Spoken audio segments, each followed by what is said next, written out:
Importing Adobe Photoshop and Illustrator files into After Effects takes a couple of extra steps.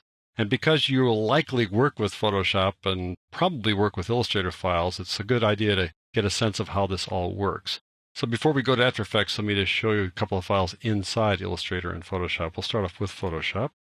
This is the Photoshop file that we're going to work with in this course. And I have a layer for each one of the appendages here. For example, I got right forearm. That's this character's right forearm. I think he's facing us, isn't he? And right hand. There you go, and the head.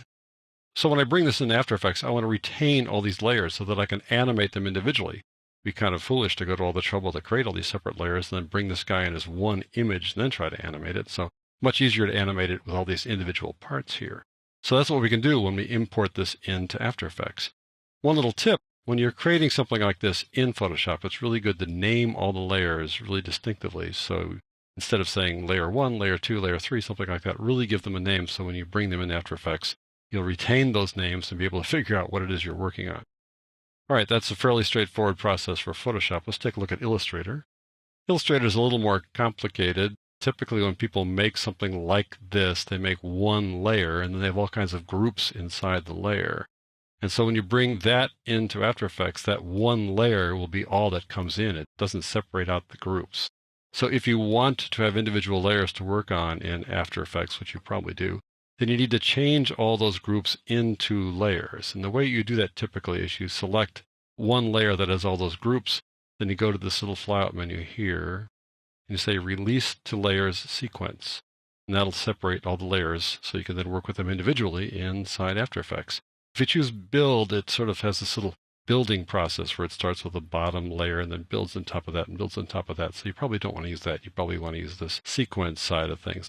Now, I've already done that in this case. So this thing started out as one layer with all these groups inside, and then I took them all out to make sure I had separate layers like that.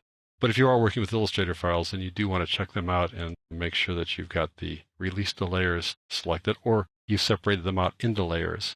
And again, name them so you can figure things out later. I've got these named by type of thing and numbers just to try to make sure I can find them later inside After Effects. Alrighty, let's open up After Effects now and take a look at these two guys. To do that, let's just double click on the icon here. We can just close out of this welcome screen because we're not going to save this project. And now I want to import the Photoshop and Illustrator files we looked at. Let me show you one thing that you can do that will not work the way you want things to work, and then we'll go take a look at the right way to do it. I've shown you before that you can import by going File, Import. That's fine. But the shortcut to do it is just double-clicking here in an empty space in the project panel. So just double-click there, and that opens up the Import dialog box. Now I want to track down that Photoshop file, the Puppet Photoshop file here inside the Working Files Photo Spin Assets folder. And there it is. And now I'm going to bring in something else with it. Instead of bringing it in individually, I want to bring something else in with it too. So I'm going to go get that clock. I'm going to Control or Command click on that to select the clock. And on top of things, I'm going to select an image file just to kind of completely mess things up. So now if I click Open, all three of those guys will come in, but the Illustrator and the Photoshop files are not broken down into layers because I brought them in as a group. If you bring them in as a group, they will not break down into layers. If I just take a look at, let's say, the Puppet file here and bring it down and make a new comp from it, like this, look at it, it's just a single layer. There's nothing about that. If I want to move it around, it'll move the entire thing, not individual arms and legs, what have you. Not what we wanted. Same thing with the clock and gears. If I bring it down and make a new comp from it too is going to be one large chunk of stuff, not what we wanted to do there. So if you bring in a group, it won't work the way you want it. I'm going to undo all this by just deleting all those guys. Yep. So now we need to bring in the Illustrator file and the Photoshop file individually. So I'm going to go double click here again. Go down and get that Puppet file down here. There you go, double click on it. So I could click on that, click open, but double clicking does the same thing. The thing is, when I double click, I'm going to bypass this little thing here where it says import as something, and this time really do have a choice. The trouble is, it's redundant. You don't need to select anything here because you get another crack at this after you open it up. So I'm just going to double click this and not worry about the fact that it says footage, which is not the selection I want to make. Double click, and then I get this dialog box that asks me the exact same question: footage, composition, or composition retained layer sizes. We want to bring this in as a composition. The choice is between composition blank or composition retain layer sizes. And retain layer sizes is usually what you want to do. I'm going to show you the wrong way than the right way. I'm going to choose composition here. And then here it says editable layer styles or merge layer styles into footage. If you put layer styles on layers inside Photoshop, you can bring those layer styles into After Effects and you can edit them. It's really a very powerful feature of After Effects. Very cool. So almost always you want to retain the editable layer styles. Now I'm going to click OK. In it comes, and when it comes in, it has all the layers here in a folder, which is really cool, and then puts all those layers inside a composition right there, automatically creating a composition named Puppet after the file. I double click on this composition, open it up, and there are all those layers there. So now if I select, let's say, right calf like that, right calf is down here, but if you see a little bounding box, it goes around the entire layer. The right calf fits the entire layer, and that really isn't probably what you want to do. I'm going to open this up and rotate it. You'll see that it rotates around the entire layer, centered at the center of the layer like that, which can be kind of cumbersome if you want to rotate, the leg connecting to the knee, something like that. Just takes a little bit more work if you bring it in just as a composition. So I'm going to delete that guy. We'll go back and get it the way that is probably the more effective way. Go down here and get Puppet again.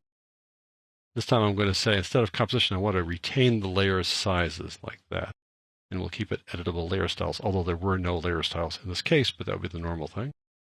And now let me show you the difference. I'll open that back up again. We'll go down there and get that right leg again. Where is that right leg? Right calf there. Notice now the bounding box is just as big as the calf. Not as big as the entire composition, or just as big as this little part of it here. Now when I rotate it, it's still not going to rotate the way I want it. It's going to rotate on the center right there, but it's a little bit easier to fix this thing down the road. We'll change what's called the anchor point. We'll attach it to the knee when we work on this project, but at least here it's more logical. It's just the object that we're working with. So when you bring in a layered Photoshop document, you probably want to retain layer sizes. Okay, let's go get the Illustrator file. So double click here. Now again, when I click it, I get these options here, bring in as footage, composition, or composition retain layer sizes, but this is superfluous because when I double click it, I get that same dialog box right here. So I want to bring it in not as footage because it would just be flat, just that one layer. This little merge layers thing is going to go away when I change over to composition like that. Here, the option to change footage dimensions is down here instead of up here. I want not document size, but I want layer size. But let me show you again what happens if we bring in document size. I'll click that, click OK. And again, we've got all the layers right there, all named the way we named them, arm 1, arm 2, like that. And we've got this composition already made for us. Double click it to open it up. There's the composition right down there. I want to go down here a little bit and look for the solid gear number 1 right there. Now, solid gear number 1 is this guy right there, but you'd never know that based upon the bounding box, because the bounding box is the size of the entire composition. See those little blocks there? That's the size of the bounding box. So if I move it, I move the whole thing like that, whole bounding box. If I want to rotate it, it's going to rotate around the entire thing, which is, clearly would be a really weird clock if it rotated like that, right? So usually you don't want to bring it in as a document size. You want to bring it again as layer size. So I'm going to get rid of all this stuff here. And we'll go back and go get it as a layer size. Double click here and get the clock and gears again.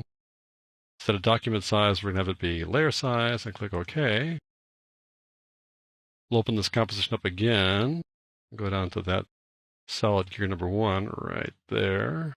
Now you see the bounding box is just around the gear. And the center happens to be the center of the gear, which isn't, always where you want it. In this case, it's going to work perfectly for us. So we'll go rotate that guy like so, and it's going to rotate exactly in place, which makes our lives a whole lot easier. Now, this won't be the case for the hands, for example, because the center of the hands, for example, our hand here is right there. So if I rotate it, it's going to rotate on the center rather than down here, but we're just going to move the so-called anchor point to have it rotate properly later. But for the most part, these guys will rotate on themselves like that, and the center of the object is the center of the rotation. So that's going to work really effectively when we work with this particular Illustrator file. So that is how you prepare Adobe Photoshop and Illustrator files, and then how you bring them in, how you import them into After Effects.